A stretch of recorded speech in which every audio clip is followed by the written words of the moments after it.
Hi, thanks for tuning in. Welcome. I'm going to be creating 2 cards today using 2 different watercolor mediums, Karin Markers and Derwent Inktense pencils. One card will be springtime and one will be fall. Let's get started. The stamps I'm using today come from Blue Night. I'm using the Flower Garden Bridge, which is the image. I'm also using the birthday set sentiments on one of my cards. I'm using Northwoods watercolor paper, which is a hot press watercolor paper. It's super smooth, great for watercoloring. So I'm going to go ahead and use the stamp set on this stamping platform. By the way, the stamp set comes with a little cluster of leaves. I will use that later. I'll show you how that works. I'm using VersaFine ink, which is good for watercoloring. And I'm just using my stamp platform to get this image stamped onto that watercolor paper. Again, that's from Northwoods. When I use Karin markers, I like to scribble a little bit on my glass mat, then add a little bit of water from my water brush pen and pick that up. Basically, I'm using the glass mat as my palette.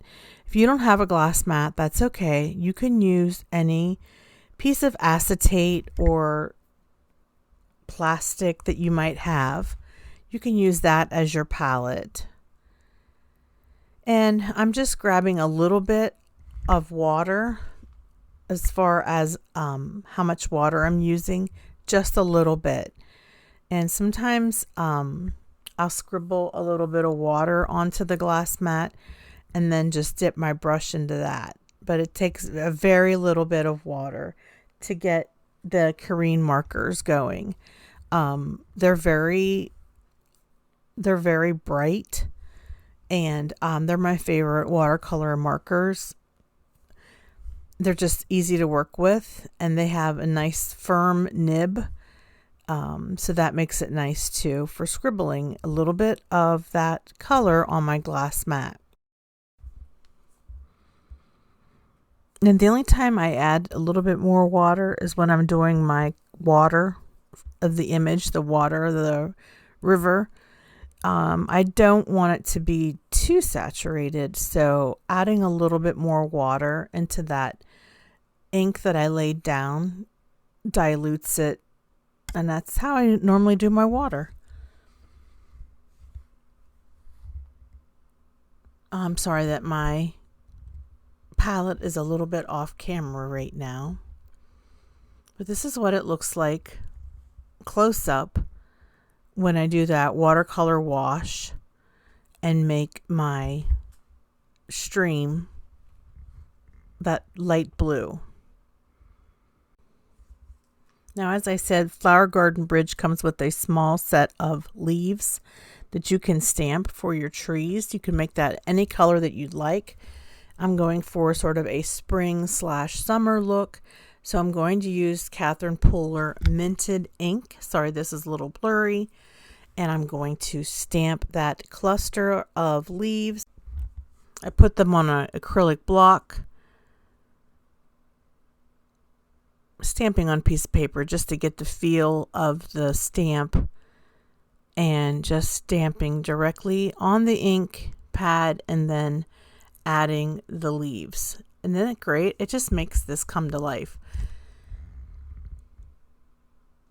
I would imagine this would look nice if you made it a fall scene. You could add leaves in different colors, red, orange, yellow, etc.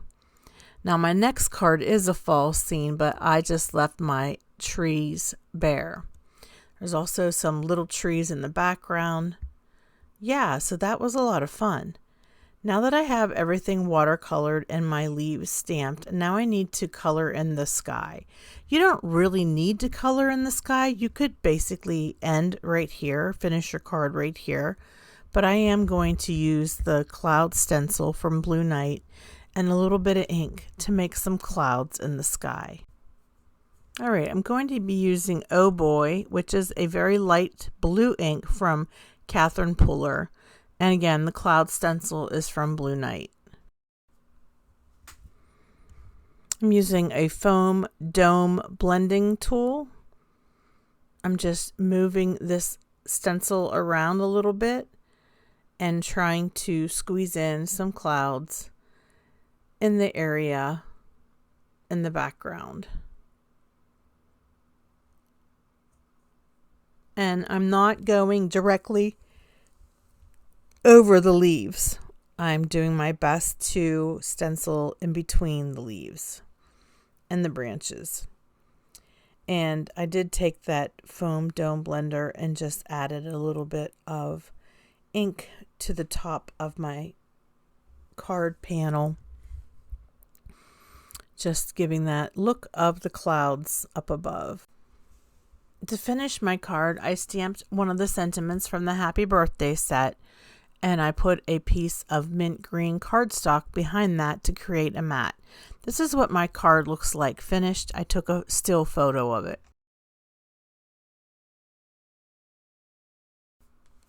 Let's move on to card number 2. I stamped the image on a piece of ivory colored cardstock. Now this is not watercolor paper. This is just regular cardstock. It's probably about 100 pounds. And I wanted this to be a fall card, and I was going for fall colors. Now I'm using Derwent Inktense watercolor pencils.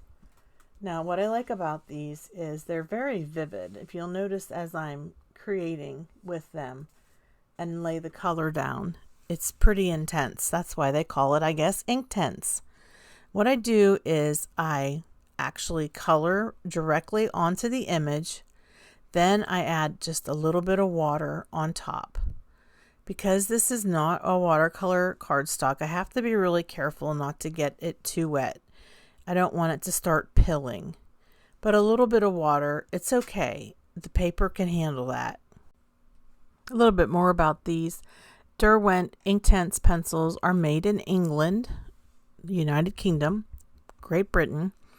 The pencil provides an ink-like pigment, and the pigment comes alive when you add water. You can add the dry pencil to the wet page or the wet pencil to a dry page.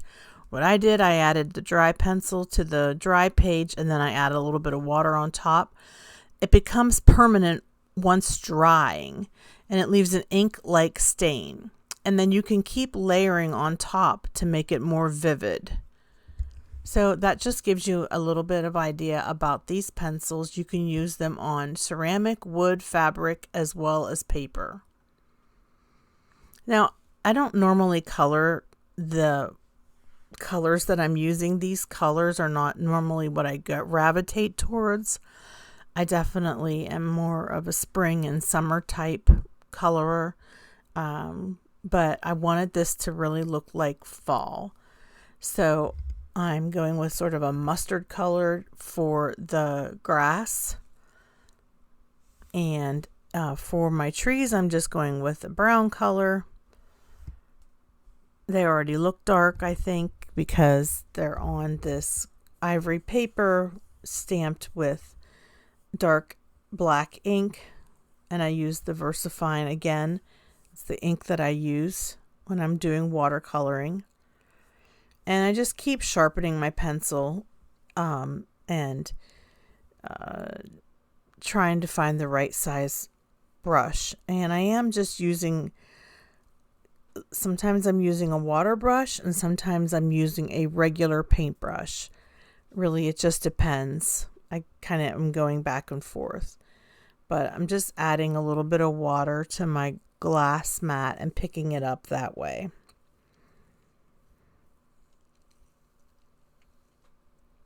And you can make your bridge any color. On my first card, I made the bridge primarily gray, but on this card, I'm making it primarily brown.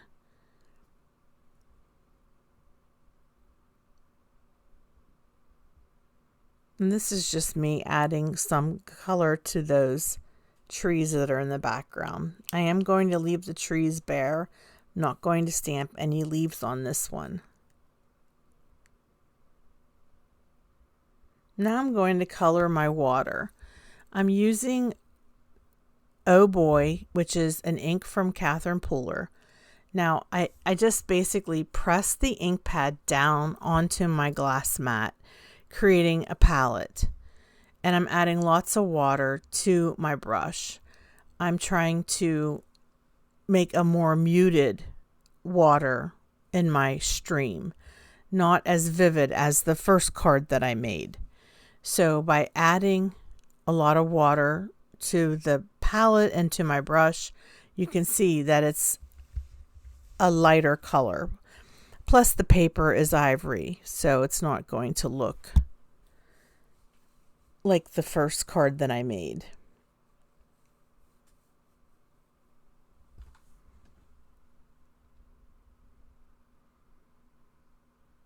I'm just trying to be really careful not to oversaturate this card. I don't want any pilling. But I'm really happy with how that water turned out. For my sky, I'm going to do the same thing, but I'm going to use the color Catching Rays, which is gold, orangish color. See, I stamped that right down on my glass mat. There I have my ink that I need. Now I just need to add plenty of water, and then I can watercolor the sky. Just like this. Now I did speed this up, by the way, in case you're wondering. I do not work this quickly. Throughout this video, I have been going about 4 times my normal speed. I speeded it up for the sake of time. Now you see I'm taking this brush and I'm going all the way across, back and forth. I know that some of my trees might streak a little bit, but you know, I colored them brown.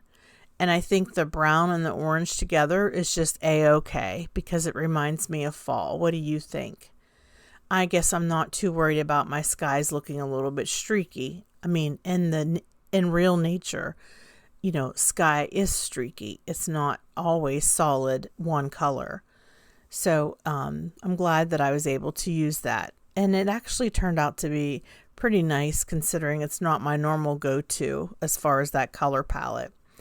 Now I have my Fuse machine, which is basically a Mink machine, but it's made by Gina K. And I'm going to go ahead and get it heated up to number 5. When I get the green light, I'm going to run that panel through. Once I got done watercoloring, I let it dry. And you can hit it with a heat gun. And then I'm running it through this machine several times. I just have it in between a piece of paper, just regular copy paper. That's my carrier sheet. I'm trying to get this to be as smooth as possible with the few, it's almost like I'm ironing my paper. I like doing this when I have, this is watercolor paper, this is not watercolor paper. So I just wanted to make it smooth, and that's just a little trick that you can use. And here's a close-up of my finished cards. I hope you enjoyed this video. Please give this video a thumbs up and leave a comment. It really helps my channel to grow, and it doesn't cost you anything. If you're new to my channel, I'd love it if you would subscribe. I will have information in my description box below on where you can find the products that I used. Thanks so much for watching. Have a hopeful day. Bye-bye.